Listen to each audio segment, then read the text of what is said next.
सभी दोस्तों को राम राम, नमस्कार। दोस्तों, ठीक चल रही होगी आपकी तैयारी? लगातार बने रहें, नोट्स बनाते रहना।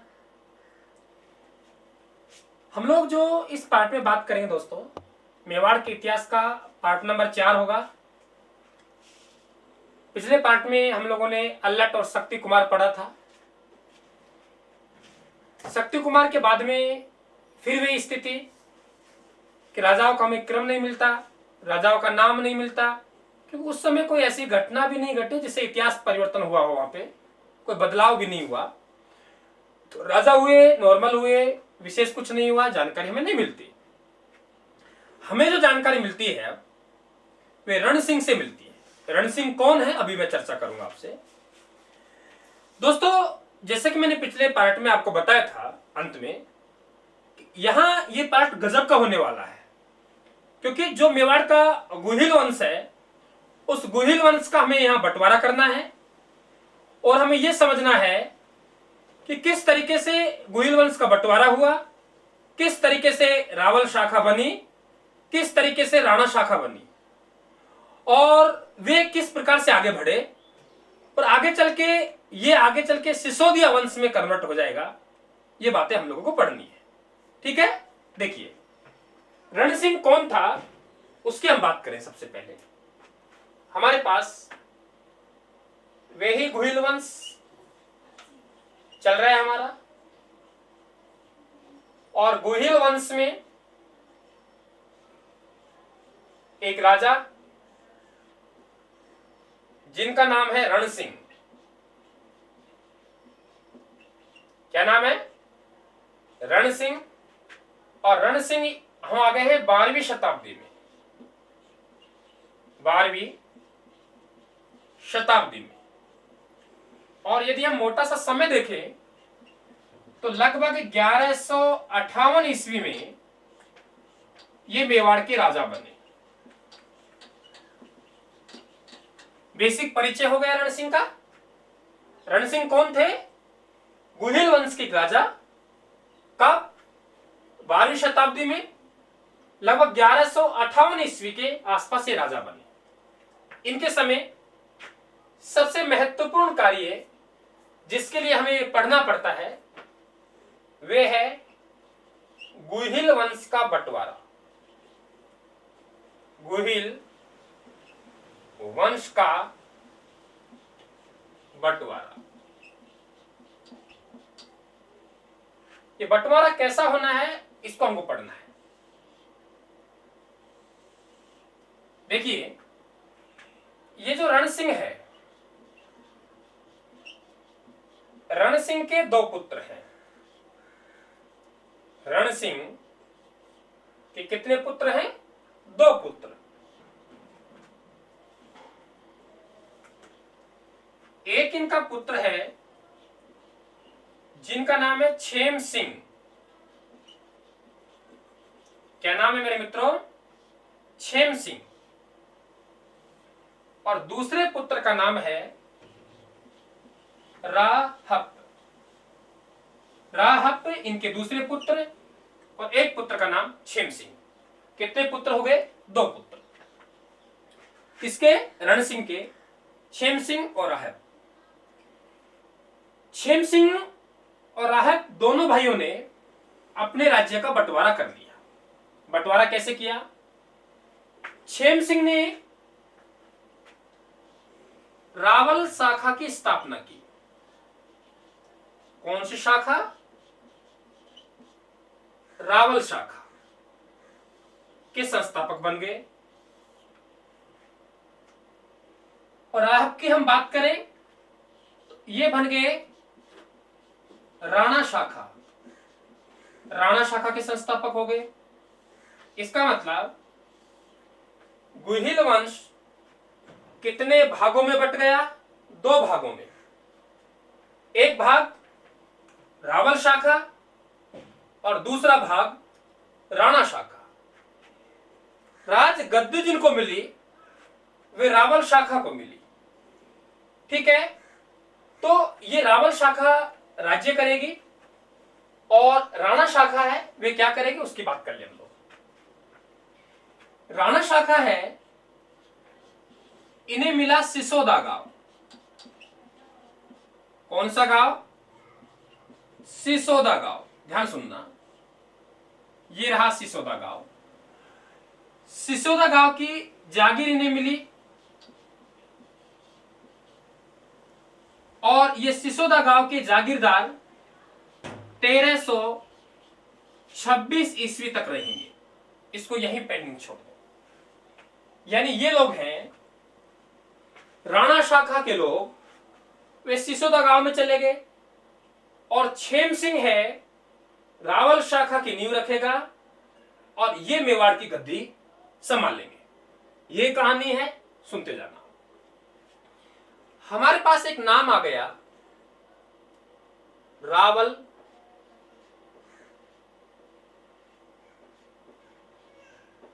छेम सिंह,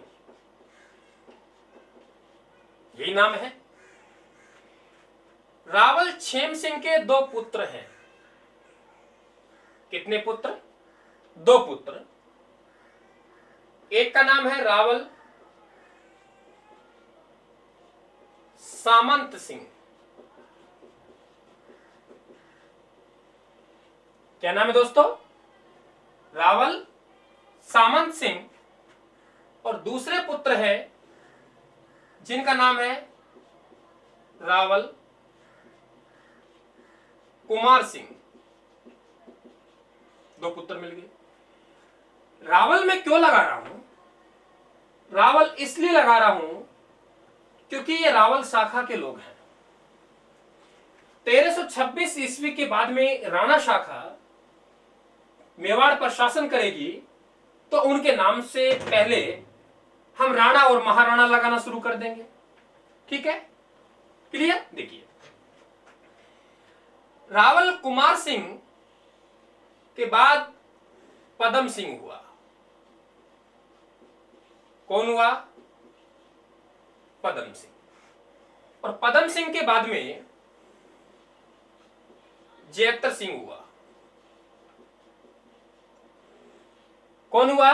जयत्र सिंह। और जयत्र सिंह के बाद में तेज सिंह हुआ।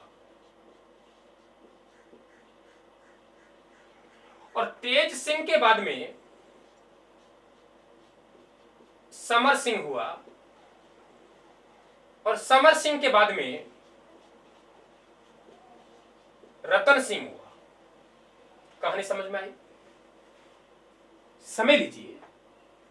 आप सोच रहे हो कितनी जल्दी समझ में आ जाएगी? बिल्कुल नहीं आएगी, बिल्कुल नहीं आएगी। मुझे कहानी बनाने दो। फिर से सुने, मैं कह रहा हूं रण सिंह है। रण सिंह के समय गुहिल वंश का बंटवारा हो गया। रावल छेम सिंह रावल शाखा के संस्थापक हैं।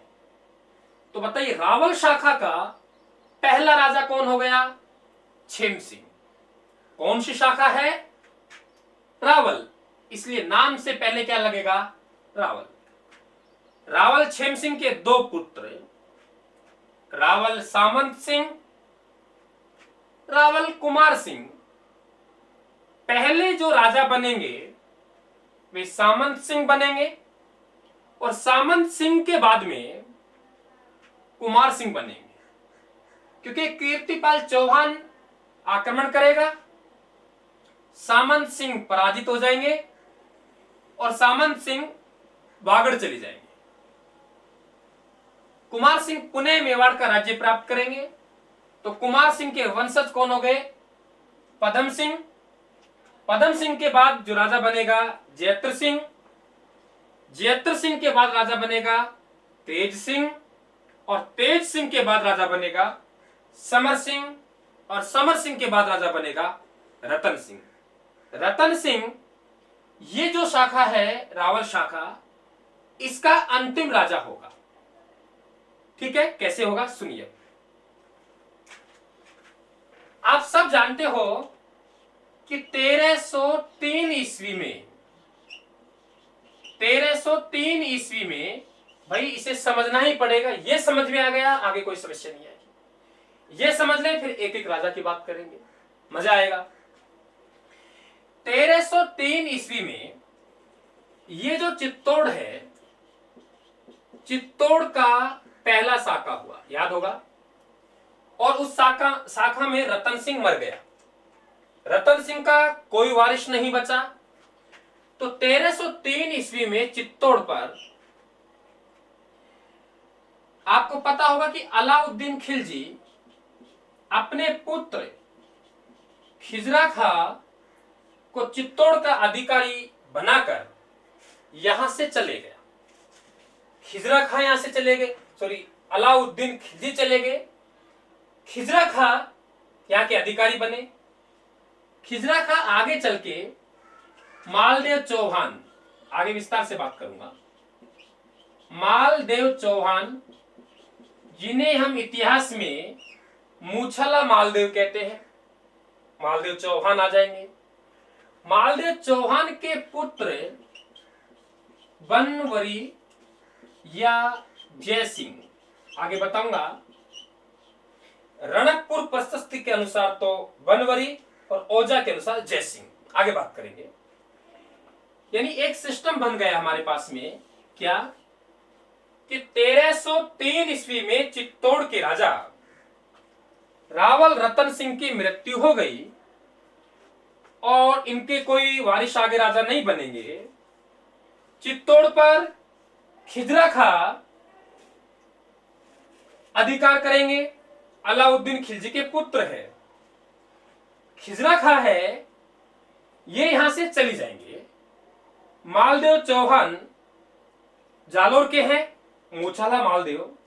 मालदेव चौहान को चित्तौड़ संभलाकर मालदेव चौहान भी खत्म हो जाएगा। इनके पुत्र हैं बनवरी या जय सिंह। अब बनवरी या जय सिंह का शासन है और 1326 ईस्वी में, ध्यान सुनना, 1326 ईस्वी में जो रावल के ही कुटुंब के हैं, कौन, राणा, क्योंकि रावल और राणा दोनों आपस में क्या है, भाई है, क्योंकि इनके संस्थापक है वे दोनों सगे भाई थे। तो 1326 ईस्वी में सिसोदा गांव की जो राणा है, राणा शाखा के जो राणा हम्मीर हैं, राणा हम्मीर, राणा क्यों, क्योंकि राणा शाखा के हैं। तो 1326 ईस्वी में ये राणा हम्मीर आक्रमण करेगा और आक्रमण करके चित्तौड़ पर अधिकार कर लेगा। तो रावल शाखा ने अपना राज्य खो दिया। यानी अंतिम राजा कौन है, रतन सिंह। ये तो उधारे लोग हैं, फर्जी लोग हैं, इनका कोई अधिकार नहीं है। बस इतना ध्यान रखेंगे, ये फर्जी लोग आए 1303 में और ये फर्जी लोग 26 में चले गए। इसका मतलब 1303 से पहले रावल शाखा ने शासन किया, 1303 से 1326 तक बाहरी लोग रहेंगे और 1326 के बाद में राणा शाखा को स्थापित करेंगे, राणा हम्मीर। और इसके बाद में जो चलेगी वे राणा शाखा चलेगी। इसके बाद जितने भी राजा बनेंगे वे अपने नाम से पहले राणा और महाराणा लगाएंगे। राणा और महाराणा क्यों लगाएंगे, क्योंकि राणा शाखा के लोग हैं। ये रावल क्यों लगाएंगे, क्योंकि रावल शाखा के लोग हैं। ये रावल और राणा क्यों नहीं लगाएंगे, क्योंकि ये लोग फर्जी लोग हैं। ये लोग, समझ में आ गया। ये कहानी हमें डिटेल से पढ़ना है, ये कहानी अभी हमें बहुत डिटेल से पढ़नी है। फिर कुछ कहानी हमारे हाथ लग जाएगी तो बहुत मजा आएगा आगे की कहानी में। बताइए, क्लियर हुआ। अब देखिए, गुहिल वंश का हमने बंटवारा कर दिया। पूरा पढ़ेंगे, विस्तार से पढ़ेंगे, चिंता ना करें, बिल्कुल चिंता ना करें, आप लोग वजन ना लें। राणा शाखा को हम अलग से पढ़ेंगे। राणा शाखा से पहले ये सिस्टम पढ़ेंगे, इस सिस्टम से पहले रावल शाखा पढ़ेंगे।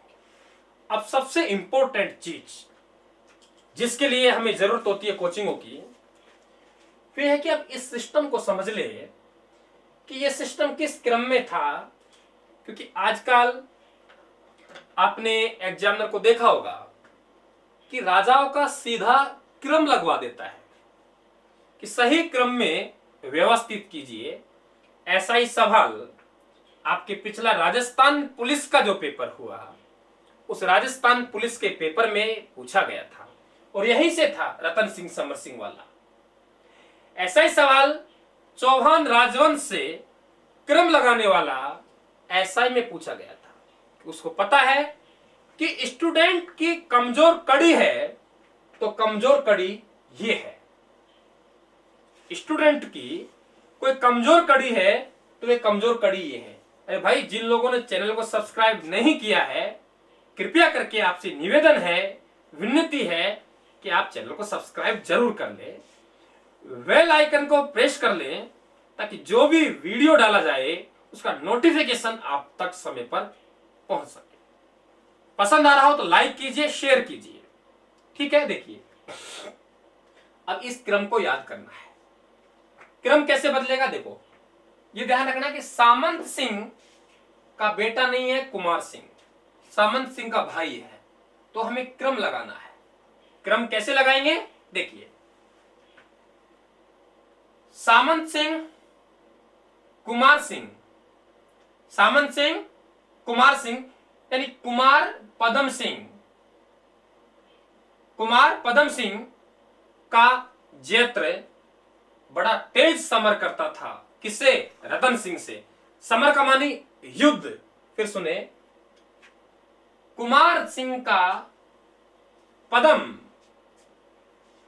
कुमार का पदम का जेत्र सिंह, यानी कुमार पदम सिंह का जेत्र सिंह तेज समर मानी युद्ध किससे, रतन सिंह से।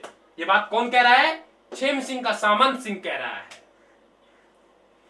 छेम सिंह के सामंत सिंह ने कहा कुमार पदम सिंह का बेटा जेत्र सिंह तेज समर माने युद्ध किससे करता है, रतन सिंह से। तो इस लाइन को ध्यान रखेंगे तो आपका क्रम सेट रहेगा। फिर देखिए, छेम सिंह के सामंत सिंह ने कहा, ठीक है, कि कुमार पदम का पुत्र जेत्र सिंह तेज मानी तेज, समर मानी युद्ध, तेज समर करता है किससे, रतन सिंह से। याद हो गया। क्रम देख लीजिए, रावल छेम सिंह बनेगा, रावल छेम सिंह के दो पुत्र बनेंगे, रावल सामंत सिंह, रावल कुमार सिंह, रावल कुमार सिंह का पुत्र रावल पदम सिंह, फिर रावल जेत्र सिंह, फिर रावल तेज सिंह, फिर रावल समर सिंह, फिर रावल रतन सिंह। यानी आपसे पूछा जाए, सीधे सीधे सवाल यहां बन रहे हैं। आपसे यह पूछा जाए कि रावल शाखा का पहला राजा कौन था, तो छेम सिंह। संस्थापक कौन था, छेम सिंह। बात खत्म। आपसे पूछा जाए रावल शाखा का अंतिम राजा कौन था, रतन सिंह। 1303 में मर जाएंगे। 1303 से 1326 के बीच में ये सिस्टम रहेगा, खिजरा खा, मालदेव चौहान, बनवरी। आगे हम लोग चले यहां से तो 1326 में ये राणा शाखा के लोग हैं, फिर से यहां आ जाएंगे, फिर से यहां आ जाएंगे, ये सिस्टम यहां आ जाएगा। तो ये बातें आपको ध्यान रखनी है। अब एक समस्या तो आपकी सुलट गई होगी। समस्या कौन सी, कि सर राजाओं का क्रम, तो हमने रावल शाह का क्रम लगा लिया। आपकी सबसे बड़ी एक समस्या और रहती है, वे समस्या ये रहती है कि इनका शासनकाल हम कैसे कवर करें। देखो, राणा शाखा के तो एक एक राजा का हिसाब दूंगा, एक एक राजा का हिसाब आप लोग सोच भी नहीं सकते, इतना बढ़िया इतिहास में आप लोगों को करवाऊंगा। एक एक राजा आपके अंगुलियों पर होंगे, उनका शासनकाल भी। यहां थोड़ी शुरुआत है, इनका शासनकाल हमें कम मिल पाता है, लेकिन फिर भी थोड़ा नोट कर लीजिए आप। ये जो सामंत सिंह है, छेम सिंह 1158 ईस्वी में राजा बना, पता नहीं कब मरा, कोई कहानी हमारे समझ में नहीं आएगी। लेकिन इनकी फिर जानकारी मिलती है 1172 ईस्वी में राजा बना और 78 ईस्वी में या 77 ईस्वी में यहां से पराजित होकर चली जाएगा। तो 1172 से 77 में पराजित होकर यहां चली जाएगा। फिर कुमार सिंह राजा बनेगा, पता नहीं कब तक रहा। पदम सिंह की हमें कोई जानकारी नहीं है, ये क्रम लगवाया है, बाप बेटा का पता नहीं है या नहीं। फिर जयत्र सिंह की हमें जानकारी मिलती है कि ये 1213 में राजा बना, 53 में मर गया। तेज सिंह 1253 में राजा बनेंगे, ठीक है। और समर सिंह की हम बात करें, शायद ये 1273 तक राजा रहने चाहिए, ठीक है। और यहां हम लोग देखें 1273 से ये 1302 तक, यानी हमने इनका शासनकाल निकालने का प्रयास किया है। तो जयत्र सिंह का 1213 से 1253,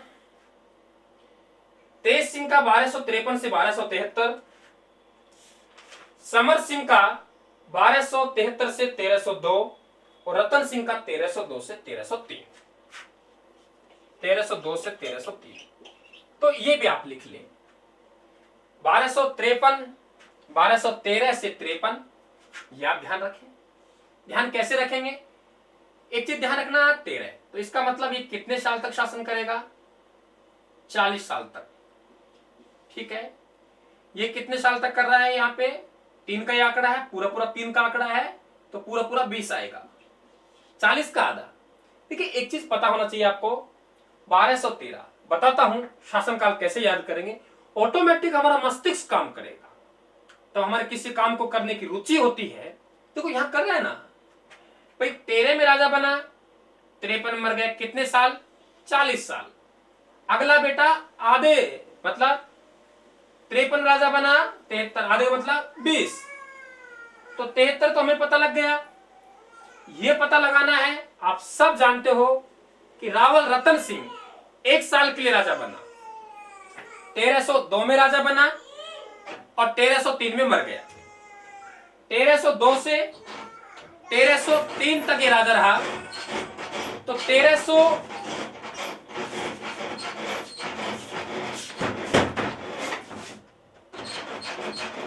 बच्चे डिस्टर्ब कर देते हैं, आके गेट बदलने जाते हैं। चलो अंदर चलो।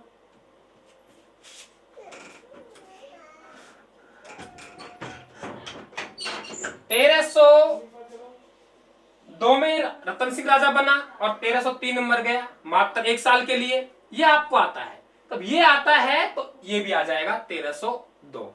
तो 1213 से 1253 40 साल, 1253 से 1273 20 साल, 1273 उठ के आ जाएगा 1302। हमको पहले से ही आता है कि रावल रतन सिंह 1302 में राजा बना और 1303 में मर गए 1 साल के लिए। तो बताइए याद हुआ कि नहीं हुआ? इसको आप लोग खूब प्रैक्टिस करें, इसको आप लोग खूब प्रैक्टिस करें, जितनी प्रैक्टिस आप कर सकें उतनी प्रैक्टिस आप इसको करें। ये तब आपका कंप्लीट हो जाएगा, उसके बाद में कल वाला पार्ट आप देखें, ठीक है। कल वाला यानी से नेक्स्ट पार्ट है, वे इसके बाद देखें, पूरे तरीके से इसे कवर कर लें, क्योंकि अगले पार्ट में यही तो चलेगा। और तब इसको यहां ढंग से ऑपरेशन कर लिया तो वहां हमें समस्या ही नहीं आएगी कि कौन किसके बाद राजा बना, सिर्फ उन्होंने क्या किया ये ही हमें पढ़ना है। और क्या किया तो हम भी करते हैं, ये लोग भी करते हैं, तो याद करने में समस्या कहां होगी। इसको खूब ऑपरेशन करें, खूब ऑपरेशन करें। जिनके पास में राजस्थान बुक होगी, तो राजस्थान बुक में आप देखेंगे जैसे ही मेवाड़ का इतिहास शुरू होगा तो वहां ये पूरी पूरी वंशावली मेरी दी हुई है, तो कोई समस्या आपको नहीं आएगी। काफी मेहनत मुझे भी करनी पड़ रही है, आपको भी करनी पड़ रही है, लेकिन मैं चाहूं कि इतिहास की नींव ऐसी रख दूं ताकि आपको भविष्य में कभी भी समस्या नहीं आए। और हमने यहाँ क्या किया है, नींव तो रखी है कि आगे हम ये सिस्टम पढ़ेंगे, फिर ये सिस्टम पढ़ेंगे और ये सिस्टम इस प्रकार से बदलेगा। ये सबसे बड़ी ताकत है, और इसके लिए आप लोग कोचिंग सेंटरों में जाते हो, इसकी डिटेल के लिए नहीं। डिटेल तो डिटेल है, लेकिन उस सिस्टम को समझने के लिए।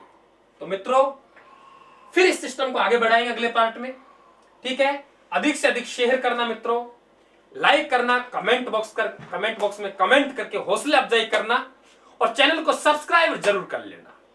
सभी को नमस्कार, सभी को राम राम साहब, धन्यवाद।